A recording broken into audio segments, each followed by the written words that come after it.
তাহলে 1 নম্বর বললাম তাকওয়া অর্জন করা, 2 নম্বর বান্দাকে পূর্বের যত পাপ সমস্ত পাপ থেকে মুক্ত করা, 3 নম্বরটা হলো যে জাহান্নাম থেকে মুক্ত করা।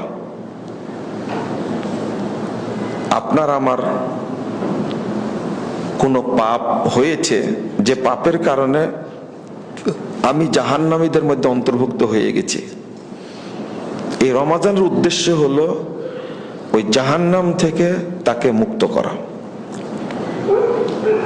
4 নম্বরটা হলো জান্নাত নিশ্চিত করা, যে এই মাসেই আমি জান্নাতটাকে নিশ্চিত করব যে কোনো ভাবে। 5 নম্বরটা হলো এই মাসের বরকত, রহমত, কল্যাণ লাভ করা।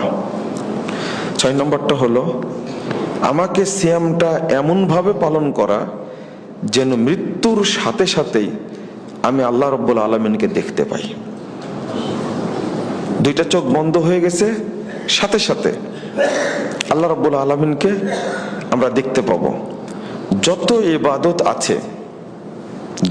ইবাদত আছে তার মধ্যে আল্লাহকে দেখা, আল্লাহর সাথে সাক্ষাৎ করার জন্য স্পেশাল ইবাদত হলো সিয়াম। সেটা হলো রমাজানের সিয়াম।